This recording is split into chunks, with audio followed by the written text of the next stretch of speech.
I am going to teach you how to use the Symmetry tools to create a simple and fun coloring page.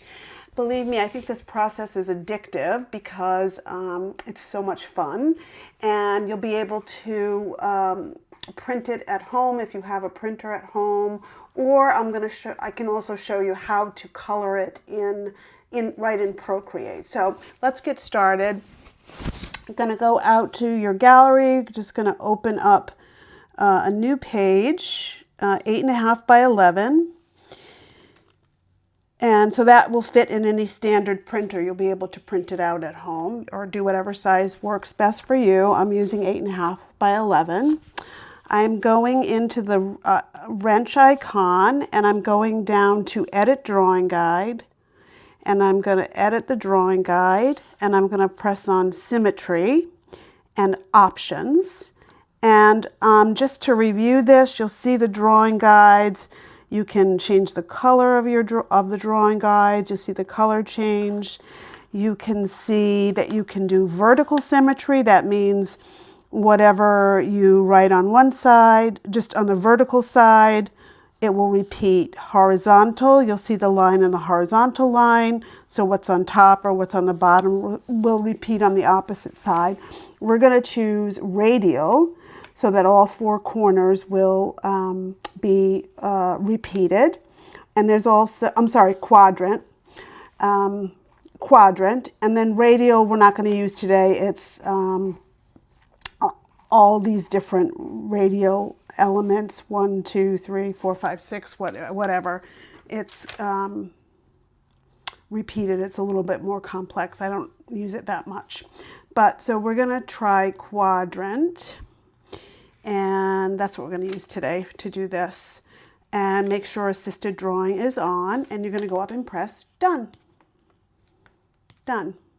Now we go out and we'll see that this layer has assisted check to it, and that's how you know that you've got drawing assisted on. Then we're going to pick a brush. I'm going to go to the calligraphy section and use the monoline brush for this. I'm going to use the color black up to this color picker here and make sure the color is black right here in this corner, in the lower left hand corner, pure black. Okay, so we're going to make sort of this repeating flower pattern that's going to be fun to color in. So I've got my brush. I'm just going to test it out. You see how it repeats in every corner. I'm going to make this maybe about a brush size. I have mine at 60%. So I'm going to start in the middle, and I'm going to make a petal shape. Goes like this. And it's a little wobbly for my taste, so I'm going to 2 fingers to undo. I'm just going to go into the brush itself and click on it, and I'm going to go up to stabilization, and I'm going to add a little bit more stabilization to it. I might have had too much coffee today as well, so let's not forget that. Okay, so we're going to start here in the middle with our petal shape. 1. And we're going to do, actually I want this to be a little bit smaller, a small petal shape in the middle, like that. We don't want it too small. We want it small enough so that we can build some concentric circles, but not so small that it's hard to color. That one, that looks good to me. And then one more on the middle here, so that I've got like this little flower in the middle here. And then I'm going to do one more on either side here. Oops, let's try that again. There you go. And then we're going to build the petals, go to the next row of petals in between the first 2 petals. We're going to draw another one, and then we're going to keep repeating this round and round. So you're going to just keep adding concentric layers of circles, and you would go in between the two petals that are beneath. So we'll take these two petals, and then we'll take these two, and we're just going to keep building more and more circles as we go. Oops. So we'll go between, they seem to get bigger as you go. Here, here, and oops, that looks like, okay, some of the things I'm looking for, I just want to zoom in. We want to make sure all the lines are closed. There is a little bit of, you know, you want your coloring book to be looking, the lines to look pretty smooth, and you want to make sure there are no gaps. For instance, if I hadn't closed it here, it would not be good. So make sure all the lines are closed. And if you have a little thing like that's, you know, a little smudge like that where it's kind of gone over, I would take my eraser and I could just clean it up a little bit. If you're worried about that, I'm not too worried about it. We're just doing this at home during the holidays. Sometimes it's really nice to have activities that people can enjoy. Kids and adults like to color. So I just clean that up a little bit. Here's another one. I'm going to clean this one up. Okay, so now I'm going to just keep drawing. I'll probably speed this up and you'll be able to see. You won't have to watch me do this quite so slowly.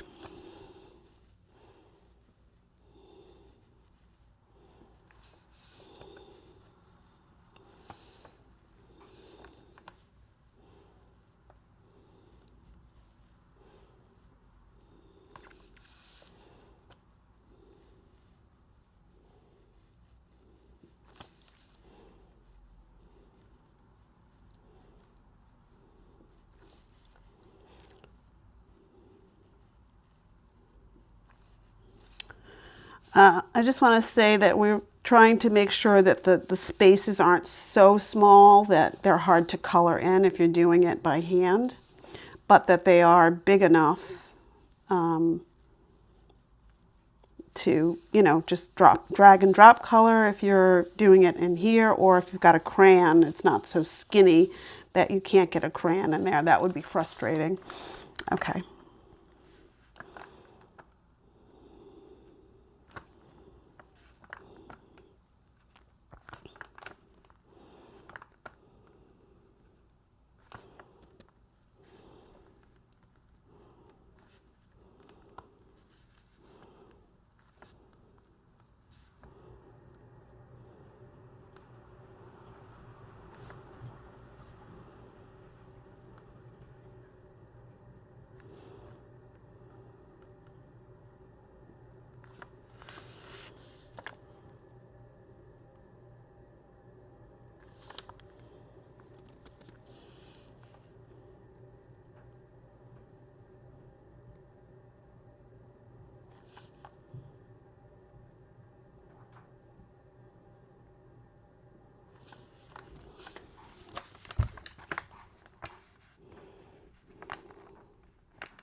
Okay, you can make this as, you know, as big as you want it to make it.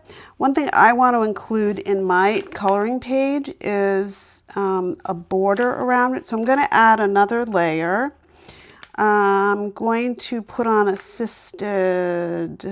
drawing assisted on this layer. And I'm going to just start with a line here to make the border. I think it's like just a little ½ an inch or so around the edge. Oops. So I snapped too soon and there's a little gap there, so I'm going to do that again.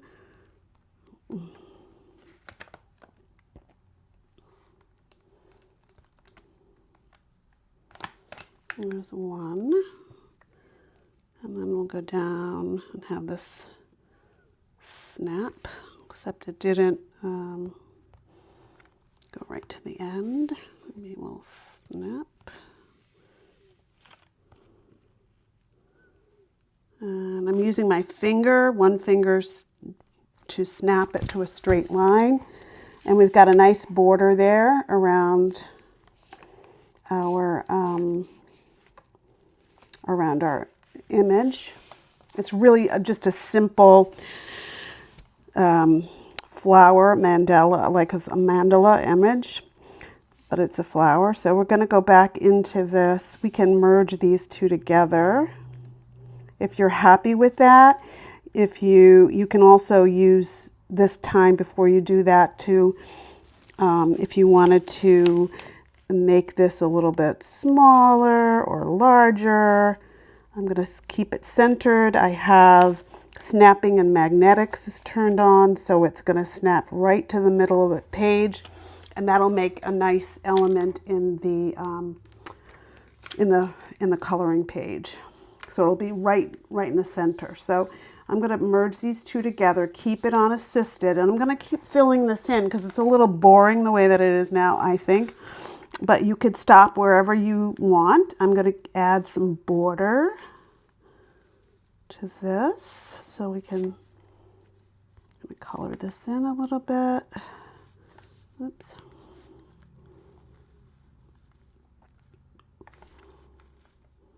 I'm making little half circles so that they're repeating because I've got the assisted on, so anything that I do will be repeated in all the corners.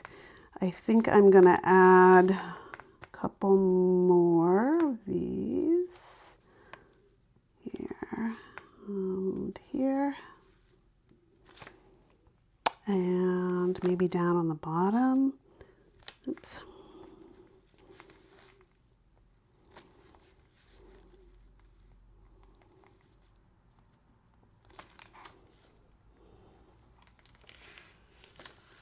And then maybe one more.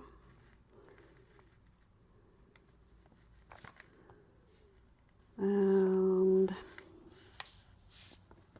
think I'm gonna maybe add one more of these here so that we have lots of color. Opportunities for color. So it's, you know, it's complicated, but it's not overly complicated. And you can make this, you know, as complicated as you want it to be. So I'm going to probably add some circles here and there, just to add some other interest.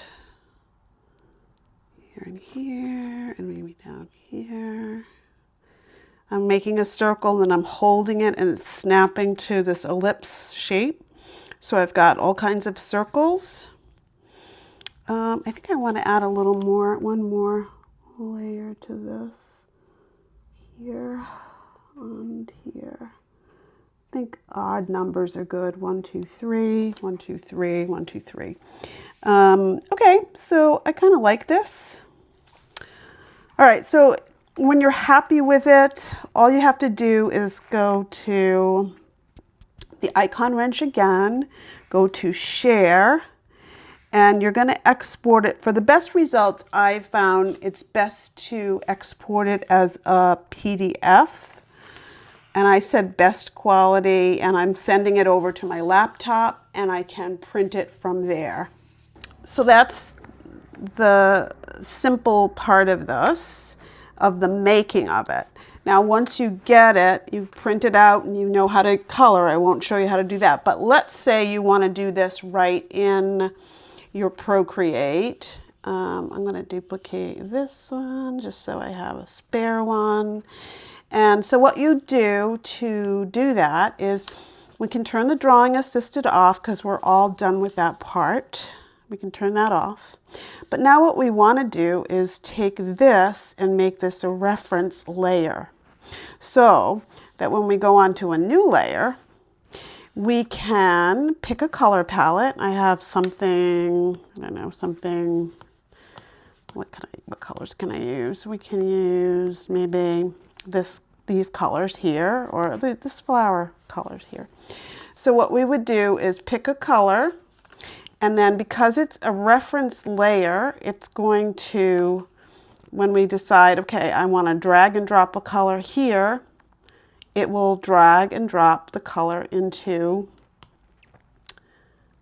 that layer, that shape on the other layer. You won't have to worry about it, you know, spilling over. If we've done our job correctly, everything's all closed in, so nothing will leak out of the page. You'll be able to drag and drop color beautifully. So pick and choose your colors, and I'll speed this up. I'll keep coloring this, and then I will see you when the coloring is all done. I'm gonna put, you can use a new layer for every color you choose. That way you can change it if you want to. It's easier to change the color. So I'm gonna do a pink layer, and then maybe I'll do another color for another layer, and so forth. And this is a pretty small document, so you should have enough room to, on a simple coloring thing like this, you should be able to have enough layers to make as many different color layers as you want.